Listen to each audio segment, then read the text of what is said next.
You ready to go? Go. Hi, welcome. I'm Head Chef Stan Johnson for Bo's Barbecue. Today we're here to discuss the lesson plan. We're going to talk about how many pounds of brisket per person. We're going to look at stores versus a butcher using USDA prime. Talk about the marbling in the meat. Let's talk about the fat pads on the meat. Then we're going to go ahead and clean this brisket. I'm going to pat it dry and trim the fat, and that'll be the end of lesson one. So let's get started. So how many pounds do I get per person? Normal person will eat somewhere between a half a pound to a pound, and for the bigger guys like myself, maybe a pound and a half food, right? So if we look at this brisket and I have a 12-pound brisket, we're going to get some shrinkage on the brisket when I cook it. So that being said, plus we're going to lose a little bit of weight here because I am going to trim off some of the fat pad. We want this to be somewhere in that ½ inch range. We'll discuss that a little more later, but we are going to have some shrinkage, and we're going to actually cut off some of the weight in the prepping of the meat. Now you can see I bought this from a store because it's packaged, and I want to talk a little bit about stores between butchers and stores. Now if it's coming from a butcher, normally this would be cut and wrapped, so they'd have it in plastic and then paper over it. You're going to talk to your local butcher. You may get better pricing from the butcher since they are local in your area. You just want to ensure that you're not buying junk meat. So when you're looking at a slab, I usually go to Costco. They're a great company to buy from. And when I do that, I can tell the pound of the meat down here is 12.72 pounds. So that's approximately going to feed, if I take that and divide it by 2, right? I got 24 people that I could feed with 12 pounds of meat. Now that being said, I am going to have that shrinkage. So we're going to plan to, instead of a 24, we're going to bump it down to about 20 people could get fed off this one slab of meat if everybody just ate brisket. Now normally in the barbecue shop we got chicken, brisket, ribs, and pork butt to go along with that, and sausage. But today we're strictly talking about brisket. So let's get back on topic. When we're looking at it, what we want to do is look for marbling.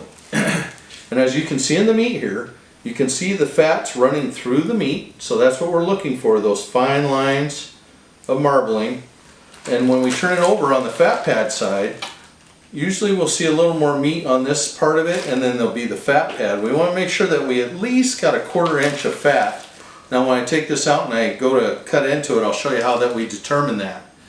Now once I trim the fat pads, we're going to go ahead, or after I clean it and pat it down, then I do that. So we've discussed how many people we could feed off a 12-pound brisket. We've talked about it would be 24 if we were just thinking even numbers for a ½ pound, right? We took 12 divided by 2, gave me 24.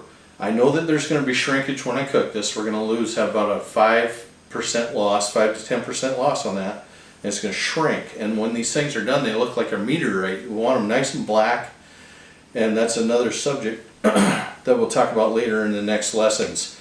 But for this lesson, again, we're just talking about what we're trying to look for when we're picking a chunk of meat. So again, something that's going to be heavy, something that has a lot of marbling, something that looks good on both sides, and that the fat pad's about right, pre-cut already from the company that packaged it at Costco there. So now that I've determined that I got this, what I'm going to do is I'm going to go ahead and clean this. I'm going to pat it out here in front of you. I'm just going to run over there real quick. You'll hear the sink running. I'll be right back.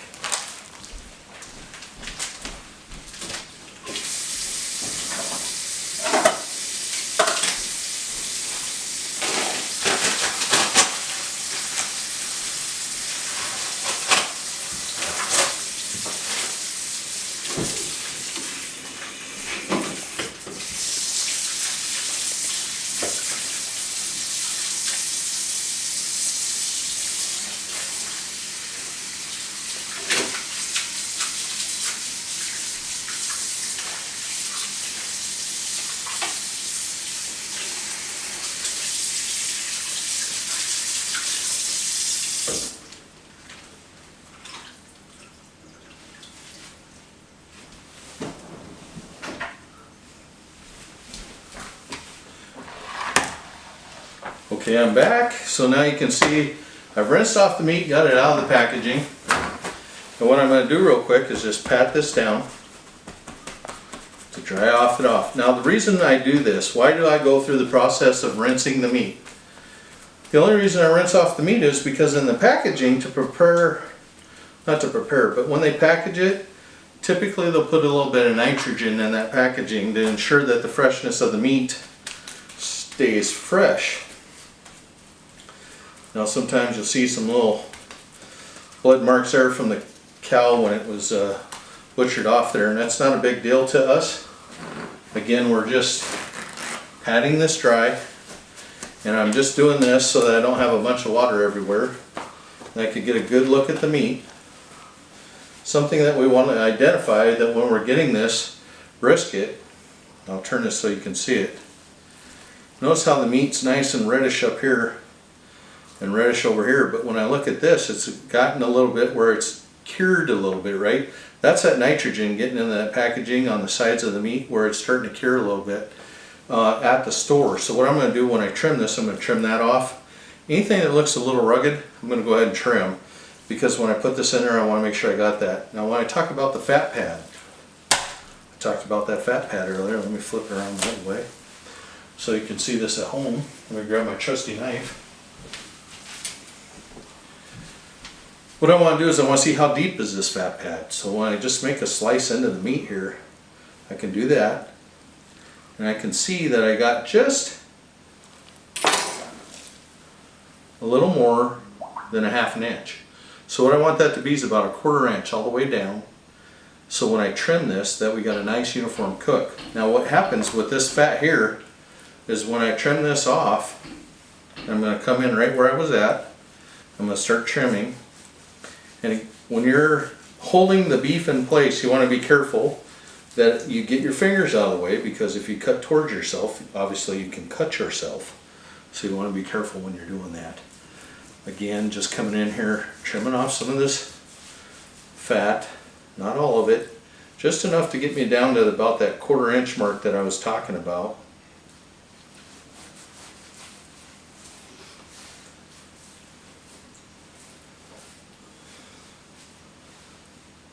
Getting away from me there. So we'll trim that off. You can see that I got a nice fat there. I'm just going to come down this guy on this ridge. Actually, I'll come up from this way. Trim up the ridge here, because it was just a little thick. Just about that 1/2 inch mark. Right back to our cut. And there we have the fat trimmed. Now I can focus on the parts of the meat that isn't looking so hot. So if I see this brownish color here, I'm not too hip on that. I don't like that. So I'm going to go ahead and just give it a little slight trim on that meat to get it back to the pink. And as soon as I see pink, I stop. I don't want to go deeper than that, because I'm going to be wasting. Remember we talked about having to trim off some, and we're going to lose weight. Well, every ounce that I'm cutting off is potential profit that I'm throwing out the window, right? But the thing is that I want my customers to enjoy the food that they're getting and want to come back to Bo's Barbecue. That being said, we're just going to go ahead and trim this off. And hopefully this is coming through on the video so you can actually see what I'm doing here. I'm just got it vertical here.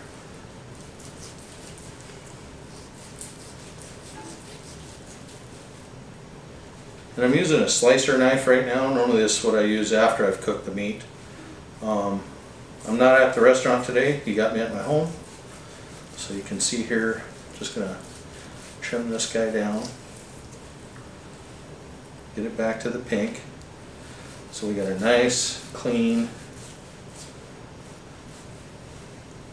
canvas to work with before we do our prep to cook. So again, it's just trimming. You can see now, whoop, see I missed just a skosh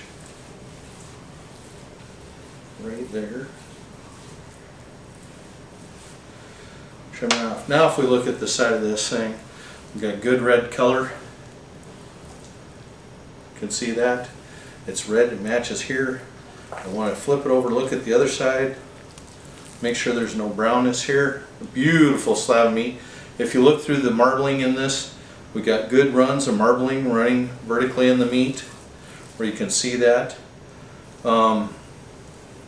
Not sure if the camera can see that too good, but you can actually see little chunks of marbling here in the meat where you see the little white veins. It's like looking for gold in the rocks on a gold mine. You can see up here the marbling in the fat. These fat pads that are in between, there's the top part of the brisket and the lower part of the brisket. This one I'm going to cook whole because I really want all of it to cook at the same time. We're prepping them here at Bo's Barbecue for the upcoming weekend and the chef's class that's coming up. The guys are going to be cooking. So, to recap what we talked about the pounds. We talked about going to the store or the butcher, maybe getting a price break at your local butcher. If you have a good butcher in your area and you've worked out a deal with them and you're going to continually buy from them, you can see that you can have some cost savings there. We talked about the USDA Prime. When they have their stamps on it at the butcher shop, you know they're a good butcher shop because they'll say USDA Prime on there, or USDA approved, right? Because they're a plant that's being processed and checked by the USDA, Food and Drug Administration. Okay. When you buy from Costco, it already has that stamp on the meat. When we talked about the marbling, we were looking for marbling throughout the meat. When we're looking at the meat itself, we're looking for the marbling in the meat. That's that fat running through the strands of the muscles that gives that extra flavor when you're cooking it. We talked about trimming off the fat pad. We want about a 1/4 inch of fat pad over this, the whole meat. Then what I did prior to bringing it over here and trimming it, I took it over the sink. I gave it a quick rinse, as you heard on the video. You didn't get to see me clean it, but I just give it a quick wipe down with my hand in the sink. Make sure you got a clean stainless steel sink to prep your meat in. Then from there, I came back, I patted down the meat, and then I gave it a trim to get back to the nice red color that we're looking for. That's today's lesson, and we'll look forward to seeing you at the next class. Have a great day. This is Stan Johnson with Bo's Barbecue, Head Chef.